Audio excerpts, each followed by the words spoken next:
Namaskar, this is Tabasum Aranjo welcoming you to the Samavesh Podcast, a grassroots perspective of inclusive philanthropy in India. Samavesh. Samavesh means inclusive. And the logo of this podcast depicts the symbols of its identity, the sun and water, which represent universal inclusivity. Philanthropy as a core activity is all inclusive, as it aims at providing a gainful and dignified life across all strata of society, irrespective of their socio-economic status. Having worked in the corporate social responsibility space since 2019 and being responsible for implementation of CSR projects across the country, a need was felt to bridge the existing communication gap between the beneficiaries and the benefactors.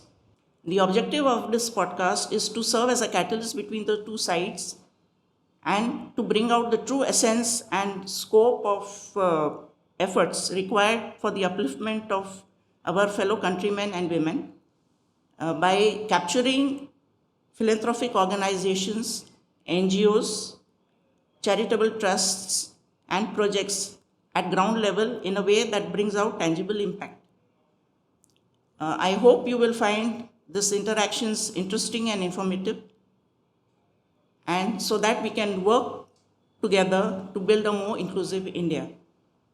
We have with us today Mr. Anil Nair, Director and CEO of Jude India ChildCare Centres.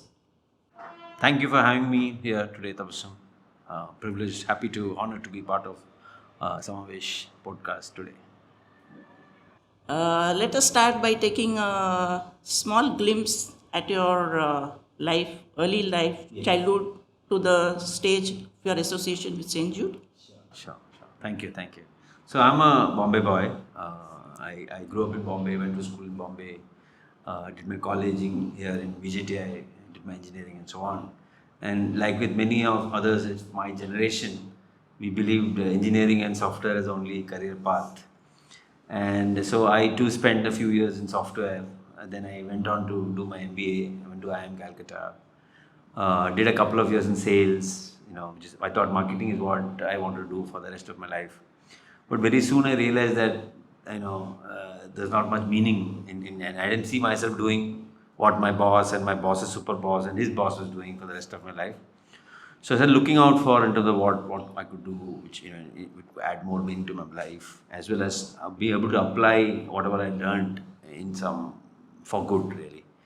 And it was then that around 2006, when AIDS was a big scare globally, and people were afraid that India will probably go the way of Africa, where HIV was so prevalent. And Gates Foundation was doing a lot of programs in terms of to generate awareness about HIV and prevent its spread. And I got headhunted, and I joined a program funded by Gates Foundation, which aimed at intervening with truck drivers, because truck drivers were thought to be the bridge population between what they call the core group with regard to HIV spread and the general population, which is so we did a lot of intervention there with the truck drivers who travel long distance in all these trucker halt stops, and we had a great time. So that was my initiation into the non-profit world. Okay. And what worked well for me was they were run professionally in terms of some of the skills that I learned in my sales experience, managing distributors and so on, I was able to apply into that particular program.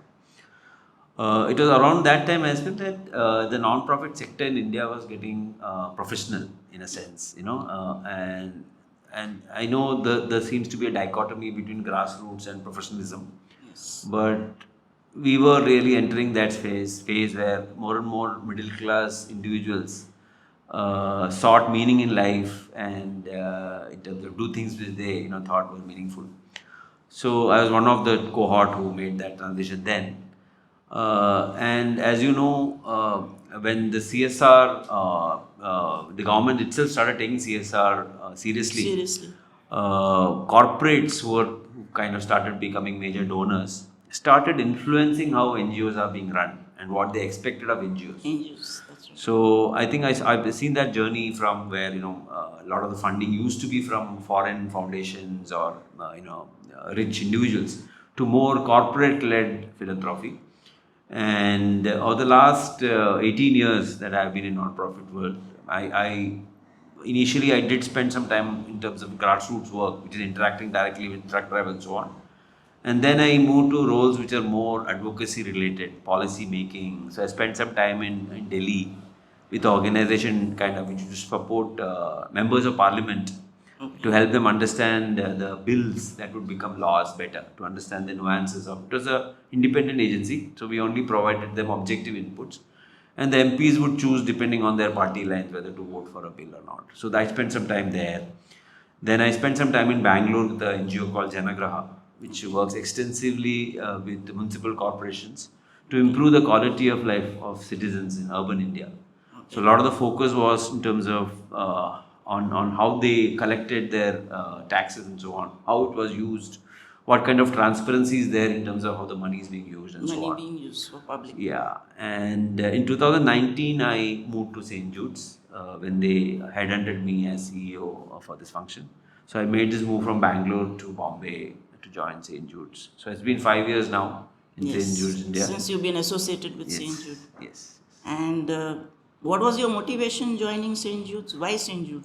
So, there are so many NGOs. Yes. So one of the reason I would say is that it was like coming back to Bombay, because like I said, I grew up in Bombay, and in terms of after I left Calcutta in 2001, I have been in different cities, Bangalore, Hyderabad, Delhi, and so on. So it, in some ways, it's like coming back home in Bombay. So that was one reason. And the other thing is, after my the few years I spent in policy making advocacy, I felt that the impact is huge, but it takes a long time to happen, if at all, especially in advocacy policy making. Whereas work that you do on the grassroots, where on a day-to-day basis you know that every effort you put, every rupee that is spent is directly impacting the quality of life of the beneficiary. So I felt that the work that St. Jude's does, where we provide accommodation to families whose children are undergoing cancer treatment, you knew that the impact was direct. That if you're not there, that family will be worse off, or the child will not be able to undertake treatment. So I think I wanted that linkage to direct beneficiaries. That's the work that I wanted to do at that point. You thought that was your true calling in... Yes. So that's how I made that transition. Yes. And as director and CEO of St. Jude, what do your responsibilities involve? Like overall management of the center? Yes. So in St. Jude's, so we are I would say medium-sized NGO. We have a budget of around 30 crores, 35 crores. And we have over 160 employees. We have a geographical footprint of around 11 cities, and we have physical presence there. We have centers in 11 cities. So I'm responsible for in terms of running of all these 11 centers in 11 cities. We support around 533 families a day. Every day, around 533 families stay at our across centers. all the centers. Yes. And it's pretty much like running a hotel chain in a manner of speaking, because people stay, you have to provide what is needed for them to stay comfortably, from running water to ration to housekeeping, security and so on. So a lot of it is of course infrastructure and physical to make sure things run, the structures are safe to stay in, figure out how the garbage will be disposed and so on. But it also doing this job with a heart, because the people who are staying there are obviously not able to pay for it. So they are, it's provided to them free, but they're also going through extremely stressful period in their lives. There's uncertainty about whether the child will survive, and the treatment itself is painful, very stressful. And in many cases, they would actually exhausted all their savings before they got to the center. Wherever they come from, the families actually come from thousands of kilometers away. A lot of them come from West Bengal, Northeast, Jharkhand and so on. So before they come to Bombay or come to Delhi, they would have tried various other treatments, other hospitals, and they would have really run out of all money. And then they come here, there's also uncertainty about how their future will be. So it's also, and this is very core to what St. Jude's does, to do whatever we do with the heart, making sure that we're empathetic to the situation of the families. That is the vision and value of the organization. That's right. And when was it founded and who are the founders? Sure, sure. So, St. Jude's India ChildCare Centres started in 2006 in Bombay. It was started by a couple, Mr. Nihal Kaviratne and Mrs. Shama Kaviratne. Mr. Nihal Kaviratne wanted to do something to help children after around 40 years in Unilever. So, he started Unilever as a young college graduate, and he retired Unilever as chairman of Unilever Indonesia. Oh, And now he spends a lot of time in UK, but obviously his heart was in India. And post retirement, in one of his interactions with the doctors at Tata Memorial, he was made aware of this particular gap in treatment, where the hospital is able to provide subsidized free treatment to these patients who come from all over India. But because the treatment is they're treated as outpatients, which means the treatment they come to the hospital for chemo, they don't but get once they are out, hospitalized. they have to fend for themselves. So there are a lot of cases that the hospital highlighted where they're able to take care of the children when they're in the hospital, like chemo and so on. But the moment they check out, there's no space to stay, so they end up staying in the footpath or unhygienic spaces, and they pick up all kinds of infection. And very often the child, we lose the child not to cancer but to pneumonia or anything else. The other challenge was that because staying in the footpath in the extreme weather is very intimidating, very often the families just give up and go back home, abandon the treatment. Because they knew the treatment would be long drawn, 6 months, 8 months, and they don't have any visibility. So very often they just give up. So Mr. Kaviratne, when he was made aware of this particular gap in the treatment, he said that this is some area that we would like to do. And he, with a group of young volunteers that from his personal and professional circle, he decided to set up this organization. And they started by renting a small place in near Curry Road railway station near Parel, In Mumbai. and supported and they rented that space, and they said they'll start with 8 families that they can support. And what was unique, I think, at that stage was that he felt that there should be a certain standard at which the center should be built, which means that it should not be a typical dormitory kind of space that we would be used to, but there should be some privacy for each family. There should be a certain level of hygiene and standard that the center should Which was maintain. important anyways. Yes. And I think that really set the bar in terms of this is what we should do, even if we can do less, but do it well. I think that is a principle that the organization followed. So that was the origin of St. Jude's. We started with 8 families in 2006, and today we support around 533 every day. Per day. Per day. That's right. That's great. But at an average, how many families are at all of your centers at an average? So, like I said, all our centers are fully occupied. There's always more demand than we can support. So 533. So we'll have 533 families staying at any point in time. At any point in But the time? families stay for different durations. So typically, we insist that for the initial 6 to 8 month period, which is the initial part of the treatment, where the children need to go to the hospital regularly, we insist that they stay for at least 6 to 8 months at a stretch minimum. And then the way the treatment works is that they are discharged after 6 to 8 months after the initial chemo, and they can go back home, but they need to come back for follow-ups every 3 months or 4 months. So for the next 3 years, they usually are required to come back to the hospital every 3 years and so on, every 3 months, sorry. And so what St. Jude's assures these families that as long as the treatment is ongoing, you'll have a place to stay. So when they are discharged and they get a date in which they have to come back for For the follow-up, follow-up. we make sure in our system we block it so the child, when their family comes, they may be coming by train, so they probably stay then for 3-4 days. They come and stay, freshen up, a couple of days in the hospital, and then they go back. So we try to answer your question, a lot of the families stay for 6 to 8 months. But a lot of families also stay for shorter durations. Now, for example, in the follow-ups, if it comes out that it's cancelled relapse, then the child will have to start the entire cycle Entire of chemo treatment again. So, over the 500 odd units that we have, we probably were supporting 3,000 to 4,000 children in a year. In a year. Yes, the children keep coming back and so on. So, 3,000 to 4,000, 3,000 children are supported every year through these centers. That we And these centers, they are all own premises or lease premises? It's a mixed bag. One of the unfortunate challenges of working in India is that we want to be located close to the hospital. Yes. And most of the hospital are located in premier locations in the city, whether it is in South Delhi, Ames, or Parel in Bombay. And we try very hard to find residential premises near the hospital, but there is a lot of reluctance in residential neighborhoods to allow us to operate.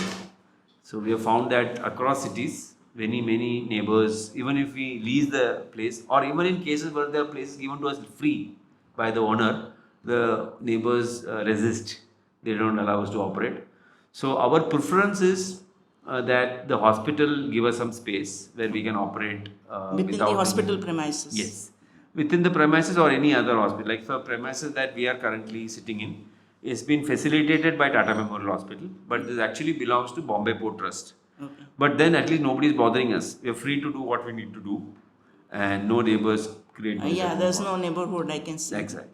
So in most cases, we request the hospital to support us, and thanks to the support that we get from Tata Memorial, in many of the locations that we operate, like in Guwahati, Varanasi, Visakhapatnam, Bombay, and so on, we are able to get space from the hospital where we don't pay any rent, but we take care of all the running costs, maintenance costs, nutrition, we take care of. But in other locations like in Delhi, Chennai, Hyderabad, we have had to rent space, Muzaffarpur. So there it's a bit of a challenge because we never able to get what we want. Either so we in some places we have to compromise, we have to take commercial premises and refit it to suit our requirements. Or some places it will be very far off. Like for example in Delhi, the hospital is in South Delhi, which is Ames. But we were just not able to get any space in South Delhi. So the center we have where we pay rent is in Noida. Oh. So the children have to commute every 1 hour a day for the treatment and so on. But that's the only option we had.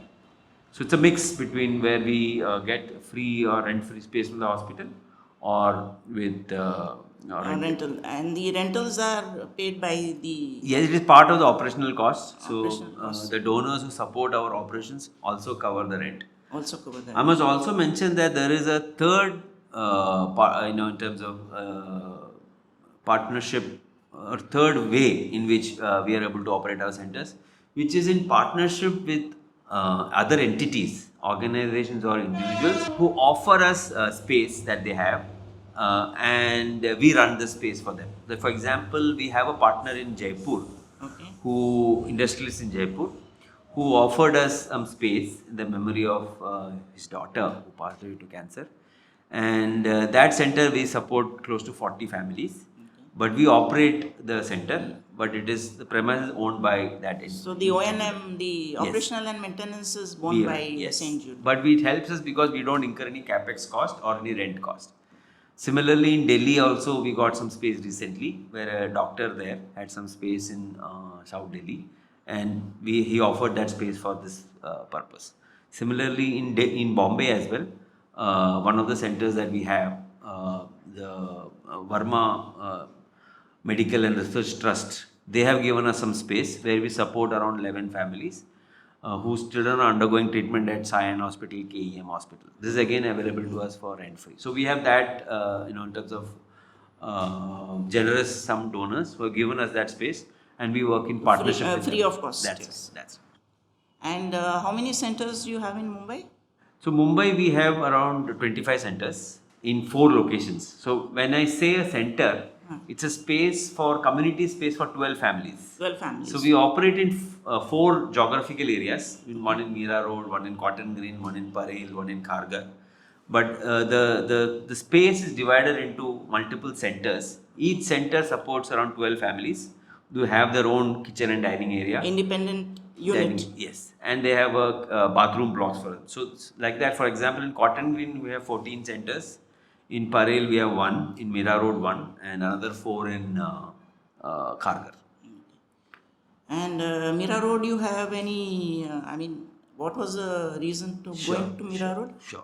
It's not close to any... It is not close to any of the Tata Memorial hospitals. That's what. However, the thing with, if I can spend a minute on pediatric cancer itself. So most of the children who stay with us have blood cancer, leukemia. And usually they are treated with chemo. Chemo is a standard line of treatment, which requires around 6 months or so for chemo and so on. But if the cancer is not in remission, and the cancer relapses, the children are advised, doctor recommends that they undergo a bone marrow transplant, in which case a donor, either from a relative or with a suitable match, they do a bone marrow transplant. So many of the children who from Tata Memorial who stay with us are often referred to bone marrow transplant, and some of the children are the bone marrow transplant is done at the Khargar Hospital of Tata Memorial, but because there is a long waiting list, some of the children are referred to other hospitals also. So some of the children who have stayed with us, their BMT is being done in the CTC center of the Bombay Municipal Corporation, which is located in Borivali. So they are an exclusive hospital that does bone marrow transplant. And because it was Borivali is long distance away from our centers in Cotton Green, we wanted to take some space close by, which is how we rented a space in Mira Road. So we support 8 families there whose children are undergoing or undergone bone marrow transplant. That's how we started. And we have other families also staying there, children undergoing normal treatment? No, they're only bone marrow transplant. Bone marrow transplant families. They are only patients of CTC, but they're all bone marrow transplant patients. Bone transplant patients. Yes. And you arrange for transportation for the children to be taken to the hospital? So at all our centers, we have transportation facility, except if the hospital is right next to the center. Like in Guwahati, it is actually right next to the center. Next to the center. But otherwise, everywhere we have a shuttle service where the family in the mornings they go to the center and then the families are got back. In addition, in all centers, we have a nighttime vehicle and a driver for emergencies.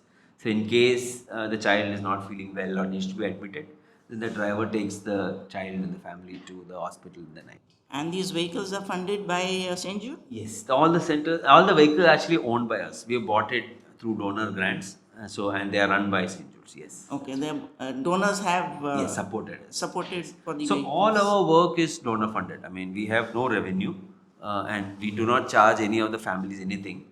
And so all the support that we provide, whether it is for transportation, nutrition, the running cost of the centers, maintenance, water, it's all funded through donor support. Through donor support. Primarily through CSR. So it is basically what type of support you are looking at is O&M. Operational. Yes. Operational and maintenance costs of all the centers. Yes. Typically it is only for operational. In all the locations. Yes.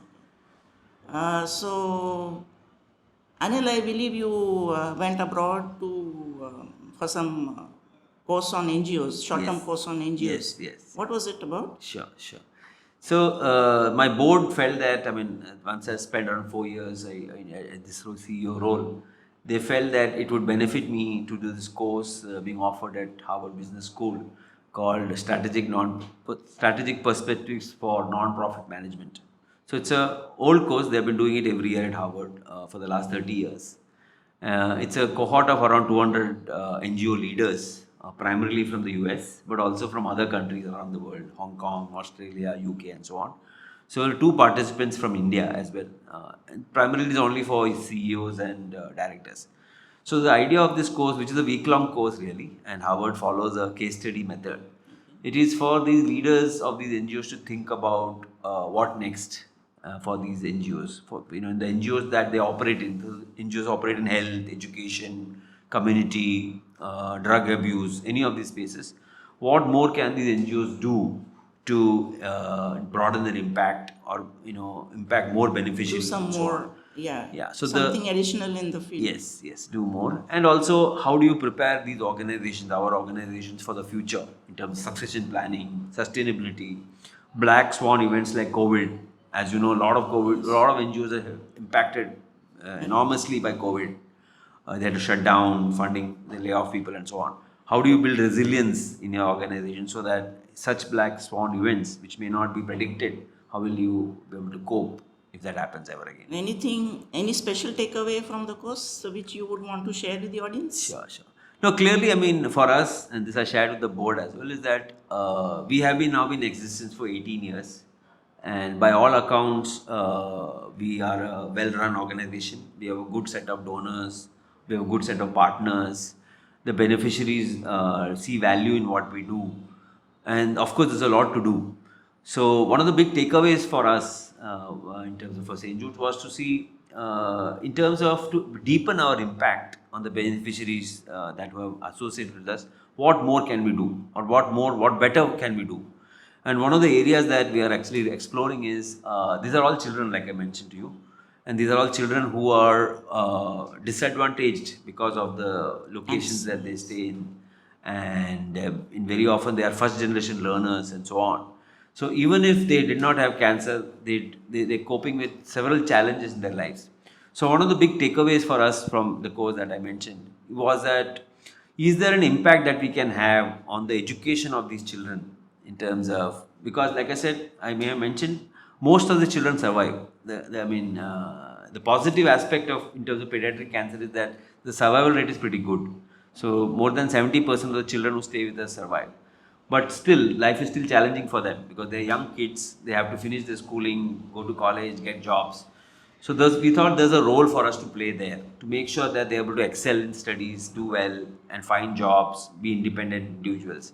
So that's an area that we earlier did not pay much attention to. But I could say that one of the takeaways from the course and the learnings was, given that we are in a good position, is there more that we can do to benefit these children that we work with? And what type of funding would you be looking at for if you have start something in this space? Sure. So we started in a small way. So children who have stayed with us 15 years back as young kids are now young adults, and some of them are going to college, some of them are doing some diploma and so on, and they do need financial help.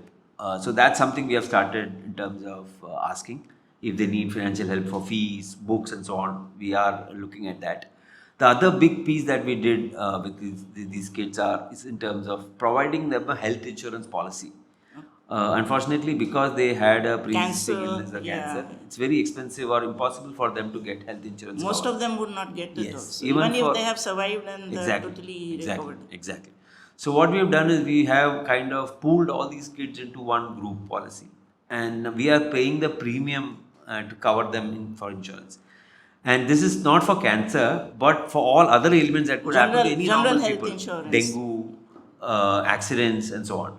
So that's something that we have done, and it's quite expensive because the group is almost around 2,000 kids. So the premium we pay to a private health insurer, and it will kind be of very high also because of the condition that they've gone through. That's right. So to answer your question, so for this program, we probably are looking for a couple of crores a year to help.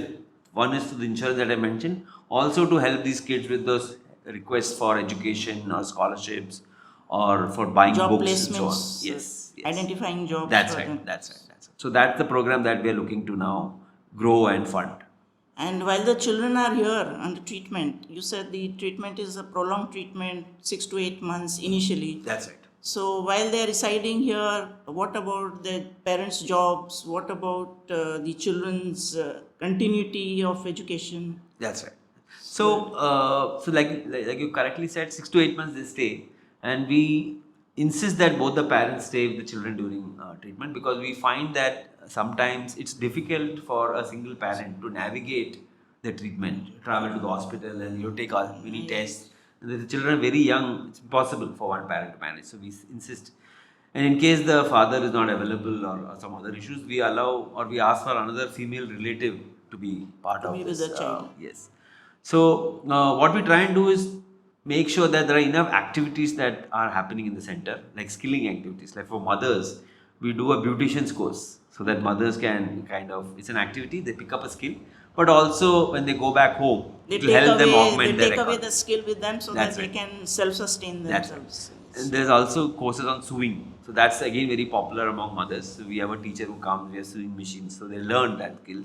And maybe in the neighborhood, even if it's not set up a shop, at least you can augment their income through that. So those are some skills.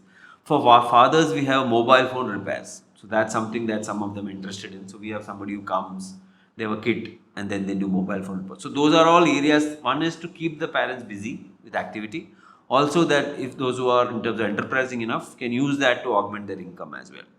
So beyond that, it really, there is not much time really for them to do jobs and so on.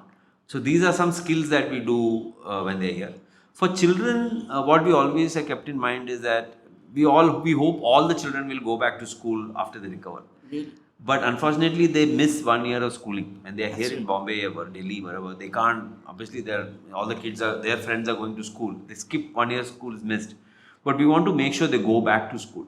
So what we try and do is either through teachers that we have on our rolls or through volunteers, we make sure at least the basics of maths, English, and science they are in touch with. So we get the copies of their textbooks from whichever board they are in, and we have our staff or teachers trying to keep them in touch with the basics or concepts of math, science, so that when they go back to school, they are not too far behind from their friends. Okay. How many teachers do you have on board?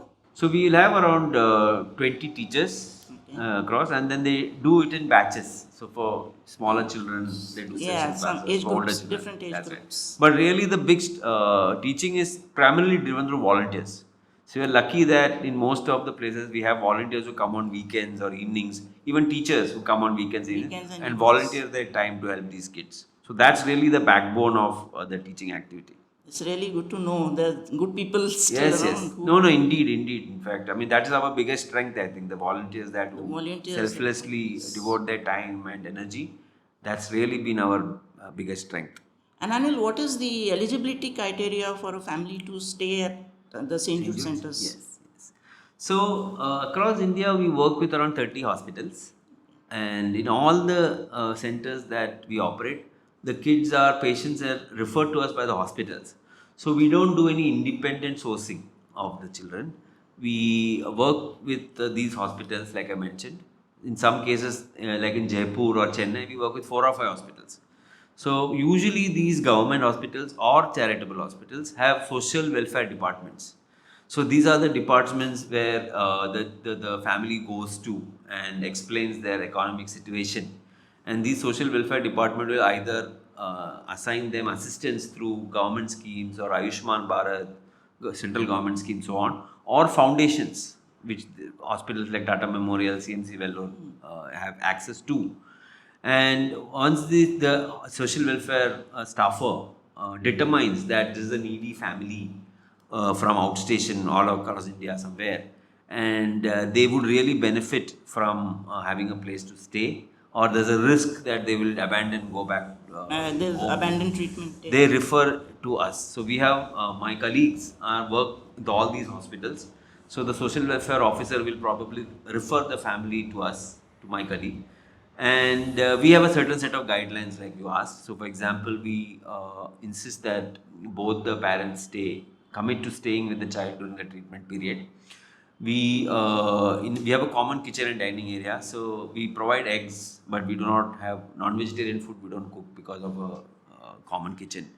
Then we do not allow consumption of alcohol or smoking and so on. So those are all specific rules that no domestic violence, quarrel, and so on. So those are all criteria we specify upfront. Only then we allow them. And also the child has to be less than 15 years of age. So that's the bar we have, age limit we have. And these are all children who are being treated at the hospitals free of cost. So they, what you could call, they come in the general category of patients. So they either are treated free of cost or highly subsidized. So basically, as I understand it, it is the child has to be below 15 years of That's age, right. and he has to be treated, he or she has to be treated under the general category That's at the right. government hospital. Exactly. So that is the main eligibility criteria That's right. for the. That's right. That's right. Very true. And we also try and prioritize girl children. Unfortunately, in India, even now, we see several cases where parents choose to abandon treatment for girl children. For girls. So wherever possible, we try and prioritize girl children so that they get a fighting chance. Fighting chance to bounce back. Yes. Yes. Okay. And what about compliances? The CSR amendment rules have come out, and That's right. they expect a lot of transparency That's in right. CSR funding, and the corporates who are doing CSR funding also, they need a lot of documents That's right. for their audits purpose. That's right. So, what type of documentation do you provide to your donors for their audit purposes? Yes. So I think what has worked well for St. Jude's is our, in terms of the corporate background of our founders and so on, has really helped us putting a right set of practices, corporate practices, in the way the organization run. So from day one, in terms of transparency, clarity in expenses was in terms of a cornerstone of the organization run. And this has really helped us in our engagement with CSR donors. So like you correctly mentioned, even the companies have a lot of compliances to follow as per the That's CSR right. rules. And they would expect that from Exactly, the. and they expect us, and so we have been we have all the in terms of we have a Section 8 company. We are registered as a Section 8 company, a non-profit company, and we have Deloitte as one of our auditors, and we used to use Tally. Now we're moving to Microsoft Dynamics to maintain our accounts, keep our accounts perfectly in terms of up to date and easily accessible.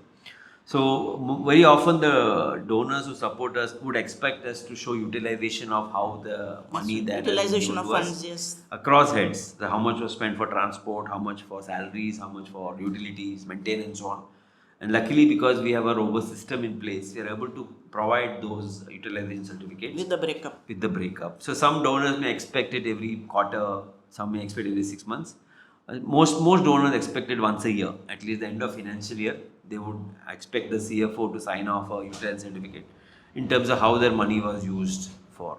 And they would also expect how many people benefited from that amount and so on. So we are able to provide that. You do impact assessment reports also. That's right. That's right. हम छत्तीसगढ़ से आए छत्तीसगढ़ से आए और कितने time से यहाँ पे हैं? हम लोग 10 अक्टूबर से 10 अक्टूबर से। हाँ। ऑलमोस्ट 6 महीना। हाँ नहीं 5 महीना 5 महीने हुए हैं। हाँ बच्ची है ना? हाँ लड़की है? बच्ची लड़की है। क्या हुआ है? इसको ब्लड में कैंसर है। Blood cancer. ओके।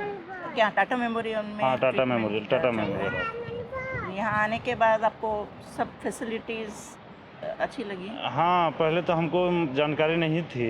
हाँ। फिर जब जानकारी हुई तब जब हम यहाँ आए तो फैसिलिटीज़ धीरे धीरे सब हमको पता चला और सब बढ़िया है।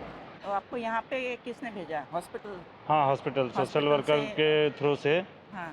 यहाँ से जो सर जाते थे और सोशल वर्कर ने हमको बताया कि ऐसा एक जगह है जहाँ कैंसर पेशेंट के फैमिलीज़ को वहाँ पे मतलब रहने के लिए सुविधाएं हैं, बच्चों के लिए, पेरेंट्स के लिए, और सुविधाएं हैं जो मतलब इलाज करने के लिए काफ़ी मददगार साबित होगी। तो ट्रीटमेंट भी फ्री है, रहना हाँ, सब कुछ फ्री है? सब फ्री। अभी ट्रीटमेंट को कितना और समय लगेगा कुछ पता है हॉस्पिटल? अप्रॉक्स 1.5 महीने में कंप्लीट हो जाएगा। 1.5 महीने में कंप्लीट हो जाएगा। फिर फॉलोअप के लिए कब बुलाएं? फिर 3 महीने में पहले बुलाया जाता है। आना पड़ेगा। 8 मेंटेनेंस होंगे। हाँ। और उसके बाद फिर फॉलोअप के लिए आते हैं। यहाँ की सब फैसिलिटीज़ आपको रहने का बेस्ट है मैम। बेस्ट है। हॉस्पिटल आने जाने के लिए बस प्रोवाइड होती है। रात में इमरजेंसी के लिए भी बस? हम गए भी हैं। हाँ, हमारे रात में 2-2:30 बजे भी हमारे अकेले के लिए भी मतलब यहाँ से आने जाने के लिए सुविधाएं अवेलेबल है। फीवर आया था। ओहो। फीवर आया था मतलब हमको तुरंत लेना रहता है। फीवर जैसे ही आता है आधे घंटे के बीच में, तो हमने वही चीज़ देखा कि अंतर जब हम बाहर में रहते हैं तो हमको एक डर रहता है कि टैक्सी मिलेगी नहीं मिलेगी तो भी टैक्सी का ड्राइवर कैसा होगा, सुनसान रास्ता होगा कि नहीं, और जगह पता नहीं है। हाँ जगह का पता नहीं है, बाहर से हैं। हाँ और यहाँ रह रहे हैं मतलब यहाँ जितने भी सिक्योरिटीज़ हैं, जितने भी ड्राइवर्स हैं, जितने भी मैम हैं, या तो फिर संजुड़ परिवार जो है वो एक परिवार की तरह है। हमको कभी भी अकेला महसूस हुआ नहीं। और ख़ास करके उस रात जब हमको अकेला महसूस होने वाला था तो उस टाइम भी हमने किसी भी टाइम हमको नहीं लगा कि हम अकेले हैं। तुरंत हमने फ़ोन किया सिक्योरिटी भाव को। सिक्योरिटी भाव ने तुरंत हमको रिप्लाई दिया कि ठीक है आप तैयार होकर आ जाइए, आपका जो भी सामान है लेकर के, हम लोग ड्राइवर लेके गाड़ी तैयार है। तुरंत हम लोग गए, तुरंत इलाज हुआ, ट्रीटमेंट। वो सबसे बेहतरीन दिन था वो दिन हमारे। और अगर सेंट जूड नहीं होता तो आप कहाँ रहते बॉम्बे जैसे शहर में? अब सेंट जूड नहीं रहता तब तो जब हमारे आप लिए पहले आया बोले आपको यहाँ जगह की जानकारी नहीं थी। हाँ नहीं थी। फिर आप एकोमोडेशन देख रहे होंगे उसमें? हाँ हम लोग पहले तो 1-2 दिन तो हॉस्पिटल में ही रहे, है ना। हॉस्पिटल में ही दिन रात पूरा भाग दौड़ करके रहे। रात को हॉस्पिटल में ही सोना हुआ और उसके बाद पर डे 200 के हिसाब से हमने रूम लेकर के रहा कुछ दिन। कहाँ हॉस्पिटल में? हॉस्पिटल में नहीं, हॉस्पिटल के आसपास। आसपास में? हाँ, लेकिन वो जगह भी हमारे लिए उतना, बच्चे के इलाज के लिए उतना वो कारगर सही नहीं था। जगह साफ सुथरी, साफ सुथरा, हाँ, हाइजीन नहीं था। वो तो है। तो उस मैटर को लेकर के जब हमको यहाँ का ऑफ़र आया, यहाँ का हमने जब देखा, तब से ही हम तुरंत उसी दिन से आ गए।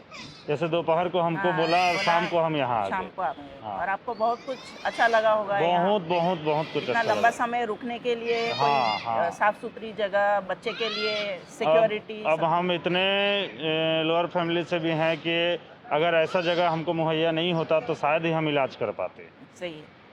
एक तो ट्रीटमेंट फ्री हुआ, है, वो बाकी एक हमारा बहुत बड़ा हाँ, हेल्प रहने, था। खाने पीने लेकिन का। रहने खाने पीने के लिए भी अगर मुंबई जैसे एक बड़े शहर, एक खर्चीले शहर बोला जाए, अगर देखा जाए तो हम मेकअप नहीं कर पाए होते। अभी बच्चे की रिकवरी डॉक्टर ने बोला 1.5 महीने में हो जाएगी।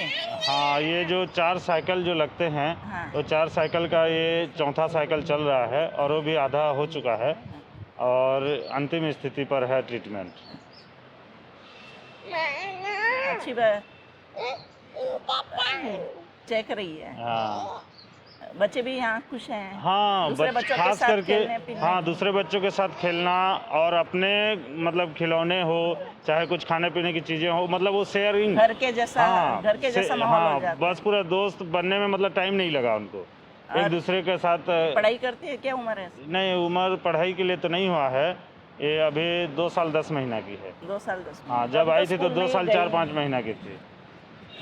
और ख़ास करके ये जो प्लेग्राउंड है यहाँ पर, उनका जब मानसिकता बच्चों का एक बंद कमरे में रह के थोड़ा उबाऊपन जो हो जाता है, या उसी चेहरे को देख के, तो उससे हट के ये जहाँ पर बच्चे यहाँ आ गए तो मुरझाया हुआ चेहरा खिल जाता है। सही है। खिल जाता है और देखते हैं एक दूसरे बच्चे को, फिर वो उनके जैसा करने के लिए आतुर हो जाते हैं। और फिर अपने उम्र के भी लोग बच्चे मिल जाते हैं तो अच्छा लगता है। हाँ। और हमको भी यहाँ आकर के एक चीज़ बहुत बढ़िया ये लगा कि जो फैमिलीज़ हैं यहाँ पे, तो वो हमेशा एक दूसरे के मददगार के लिए खड़े होते हैं। क्योंकि सभी का एक ही प्रॉब्लम एक ही है, बच्चों का वही है, कैंसर की प्रॉब्लम। हाँ, नहीं तो हम जैसे गांव में रहते हैं या दूसरे जगह कहीं भी जाते हैं तो लोग अपने में ज़्यादा व्यस्त रहते हैं, समझते भी नहीं है। हाँ, प्रॉब्लम एक दूसरे की समझ भी उतना नहीं होती। लेकिन यहाँ पर सबका सिचुएशन सेम है, तो सब लोग जानते हैं कि नहीं उनका ये प्रॉब्लम है। जैसे बच्चा रात को रोया, तो वो लोग भी जानते हैं कि जब हम पहली बार आए थे हमारा बच्चा भी सेम कंडीशन में था, तो वो समझाते हैं। फिर कहीं वो नया जो फैमिली, अभी कल परसों एक नए फैमिली आए हमारे यहाँ पे, हमारे सेंटर में, तो उनका बच्चा रोया तो उनको डाउट था कि हमारी बच्ची यदि रोएगी तो सामने वाले फैमिलीज कुछ बोलेंगे क्या, डिस्टर्ब हो जाएंगे। हाँ, डिस्टर्ब होगा क्या। तो हमने कहा ऐसी कोई बात नहीं है, जितने भी फैमिली आते हैं सबके बच्चों में यही प्रॉब्लम है, फैमिली में यही प्रॉब्लम है। हम सब एक परिवार एक परिवार है। उसको हमसे कुछ ज़रूरत होगी तो आप बिल्कुल बताइएगा कि हम करने के लिए तैयार हैं। परिवार जैसा माहौल हो जाता है। जैसे वो लोग आए, खाना पीना नहीं बनाए थे तो तुरंत हमने जो अपने लिए जो बनाया था तुरंत शेयर किया, है ना। तो उनको भी तुरंत 1-2 दिन में पता चल जाता है कि नहीं, जो बाहर में हम लोग जो रह रहे थे उससे हट के कहीं अच्छा सहारा मिल जाता है। बहुत बढ़िया सहारा। Thank you. ठीक, थैंक यू। आप आपके बेटे के साथ यहाँ आए हैं जी। क्या उम्र है इसकी? इसकी उम्र है 8.5 साल। 8.5 साल जी। और कहाँ से आए हैं? उत्तर प्रदेश से। उत्तर प्रदेश। जी। कौन सी जगह से? उत्तर प्रदेश में जिला शाहजहाँपुर लगता है मेरा। जिला शाहजहाँपुर, बरेली मंडल में है। अच्छा। और बच्चे को क्या तकलीफ है? इसको हड्डी में प्रॉब्लम हुई थी, तो स्वेलिंग थी थोड़ी सी। ओके। तो स्वेलिंग के चक्कर में ही इसको मैंने दिखाया। पहले मैंने खुद से एक्सरे करवाया, तो वहाँ हड्डी रोग जो विशेषज्ञ थे हमारे यहाँ पे लोकल में, तो उन्होंने कहा इसकी हड्डी गल रही है। तो फिर मैं बरेली चला गया, वहाँ पे डॉक्टर बोला MRI कराओ। तो फिर MRI कराया, तो MRI में 2 चीज़ें बताई गई कि ट्यूमर भी लिखा था उन्होंने और इन्फेक्शन लिखा था। हाँ, तो कहीं फिर उन्होंने कहा इसका इलाज हमारे पास तो नहीं है। बरेली में एक मेडिकल कॉलेज है, राम मूर्ति स्मारक मेडिकल कॉलेज, वहाँ चले जाओ। तो वहाँ जब गए तो उन्होंने ट्यूमर उसमें कुछ जांचें कराई डिफ्रेंशिएट करने के लिए। तो उन्होंने कहा इन्फेक्शन तो नहीं है, ट्यूमर है। हाँ, तो फिर बोले कि इसकी बायोप्सी होगी, एडमिट कराओ। तो एडमिट फिर नहीं कराए, मतलब हम लोग उस तैयारी से नहीं गए थे, फिर घर पे आ गए। तो 1-2 दिन के बाद फिर हमारे इनके मामा जी बोले चलो वहाँ लखनऊ में पीजीआई दिखा देते हैं। तो फिर हम पीजीआई 3-4 दिन के बाद पीजीआई चले गए। तो पीजीआई में उन्होंने जांच कराई इसकी, एफएनएसी कराने के बाद 15 दिन के बाद जब रिपोर्ट आई तो उन्होंने फिर वहाँ से पता लगा ये कैंसर है। कैंसर ट्यूमर है। हाँ, ट्यूमर कैंसरस है। हाँ, कैंसरस है ट्यूमर। तो हमने फिर पूछा उनसे मतलब कहाँ दिखाया जाए। तो उन्होंने कहा इसका बेस्ट इलाज तो या तो आप एम्स जाइए या फिर टाटा हॉस्पिटल मुंबई, 2 जगह सबसे मतलब ज़्यादा बढ़िया हैं। वैसे तो बहुत हैं हॉस्पिटल। तो फिर मैंने अपने यहाँ से जो लोग इलाज करा चुके हैं यहाँ पे टाटा हॉस्पिटल में 4-5 लोगों से संपर्क किया। वो कोई 10 साल से, कोई 5 साल से बिल्कुल सही हैं। तो उन्होंने हमसे कहा बेधड़क कहीं मत जाओ, सीधे वहीं चले जाओ टाटा हॉस्पिटल, टाटा मेमोरियल बॉम्बे में, हाँ मुंबई। और उन्होंने तो ये भी कहा कि हम 100% गारंटी लेते हैं वहाँ सही हो जाओगे, सही हो जाएगा। क्योंकि वो लोग सही हैं। तो अब इसने कुछ नहीं बताया, कभी भी केवल स्वेलिंग दिख रही थी और उसको तो तकलीफ नहीं हो रही। तकलीफ ऐसे ही 1-आध बार दर्द बताया। जब दर्द बताया तो पूछा इससे, तो बोला कि जब अपने यहाँ रोड बन रही थी आगे तो हमको एक बच्चा और साथ में खेलता था वहाँ पास का है कि उसने धक्का दे दिया था, तो हम गिर गए। वो गिट्टी उसकी नहीं, वजह से हाँ चोट गिट्टी, लगी हाँ होगी। गिट्टी, ईंट है, ईंट लगी थी, ईंट लग गई होगी, हाँ, चोट लगी है उसकी वजह चोट, से। हाँ, लेकिन तुरंत इसने नहीं कभी बताया। बताया तो था, तुम भूल जाते हो। अच्छा, बताया था। हाँ, अच्छा, फिर आप मुंबई आ गए। हाँ मुंबई आ गए। फिर गए टाटा मेमोरियल में। तो आपको ये जगह के बारे में पता था? सेंजुट के बारे में नहीं पता था। हाँ। फिर आपको यहाँ कैसे आए आप? यहाँ पर वहाँ जो है 80 नंबर के अंदर 13 नंबर सोशल वर्कर बैठते हैं, 13 नंबर रूम है। हाँ। तो शुरुआत में जब आए थे तभी उन्होंने पूछा था मतलब रहने के लिए व्यवस्था है। तो हमारे एक रिलेटिव उधर नाय गांव में रहते हैं, अच्छा। वो यहाँ सर्विस करते हैं, प्राइवेट जॉब कर रहे हैं। तब ट्रीटमेंट भी नहीं शुरू हुआ था इनका, तो जांचें वगैरह चल रही थी। तो हमने कहा हाँ रहने की व्यवस्था है। जब कीमो इनका शुरू होने वाला था तब हमने मुनी मैडम से कहा, हमने कहा कि अब उतनी दूर से कीमो के बाद में दिक्कतें आएंगी, हाँ, तो वहाँ से आना मुश्किल है, तो रूम की अगर कोई व्यवस्था हो जाए नज़दीक में। हाँ, तो उन्होंने ही बताया। अच्छा, हॉस्पिटल में वो सोशल वेलफेयर वालों ने आपको बताया इस जगह के बारे में। और फिर आप यहाँ पे कितने टाइम से हैं अभी? मुझे यहाँ पर हो गया है 9 महीना। 9 महीने? हाँ, 1 महीने से ट्रीटमेंट चल रहा है जी। Oh my. तो अभी डॉक्टर क्या कह रहे हैं? अब इनका पूरा चार्ट शुरू में ही लगा दिया था 1 साल का। 1 साल का? हाँ, चार्ट था। तो अब इनके 3 कीमो बचे हैं। 3 कीमो? हाँ, मेंटेनेंस चार्ट लगा है। तो पैर का कीमो होता है? हाँ हाँ हाँ। तो इनका रेडिएशन भी हुआ है पहले। हाँ, पहले सर्जरी हुई है, मतलब पहला चार्ट कीमो ख़त्म होने के बाद में सर्जरी किया है। सर्जरी के बाद में रेडिएशन हुआ है, 28 रेडिएशन लगा है। तो अभी डॉक्टर क्या कह रहे हैं, रिकवरी हो जाएगी? हाँ, अभी कल ओपी रेडिएशन वाली ओपीडी में कल हो के आया, ठीक है। 3 महीने बाद उन्होंने बोला था एक्सरे करवा के आना। हाँ। तो रेडिएशन का 3 महीना हो गया है, तो अब कल हमने दिखाया था एक्सरे करवा के, तो ठीक बोले हैं। ठीक बोल रहे हैं। हाँ। पर चल नहीं पा रहा है वॉकर के बिना? नहीं, चलने से मना किया अभी। चलने से हाँ, मना अभी किया? 30% वजन देने के लिए बोला है पैर में। अच्छा। बॉडी का वजन नहीं गिरना है? हाँ, क्योंकि वो बोन जो है, साइड वाली बोन जो है शायद गल गई होगी उसकी। नहीं, वो बोन वहाँ से जहाँ पे ट्यूमर था पूरी बोन निकाली है। ओहो, निकाली? हाँ, निकाली। साइड 2 बोन होती हैं पैर की, टीबिया एक फिबुला। तो टीबिया साइड वाली बोन है टीबिया, उसको काट के मेन बोन में जहाँ पर ट्यूमर था फिबुला, वो हटा के वो जोड़ी है वहाँ पे। अच्छा, हाँ दूसरी हड्डी को निकाल के हाँ जोड़ा हुआ है। पर चल पाएगा अच्छे से? हाँ वॉकर के अब बिना चल पाएगा या उसको वॉकर के साथ ही? चल पाएगा वो। अभी तो भी कभी वैसे कभार। वो वजन नहीं डाल सकते पर हाँ चल हाँ पाते हैं, चल हाँ पा रहे हैं। हाँ चल पा रहा है। और कुछ तकलीफ नहीं ना बेटा? बोलो। दर्द वरद कुछ नहीं हो रहा है ना? दर्द हो रहा है नहीं? दर्द हो रहा है आपको? है? हाँ, दर्द नहीं हो रहा है। दर्द नहीं हो रहा है। चलने में तकलीफ होती है? अभी तो चल नहीं रहे हो, पैर में कास्ट लगा हुआ है, पर चलने में तकलीफ नहीं होती है? नहीं। अच्छा, बड़ी अच्छी बात है। जल्दी से ठीक हो जाओ, मम्मी पापा का टेंशन भी खत्म हो जाएगा। ये इसीलिए बनवाया गया है कि जिसे पूरा वजन नहीं आएगा। हड्डी हाँ, पे बॉडी ना का वजन नहीं आना चाहिए उसमें। अच्छा, यहाँ पे आपको फैसिलिटीज़ कैसी लगी?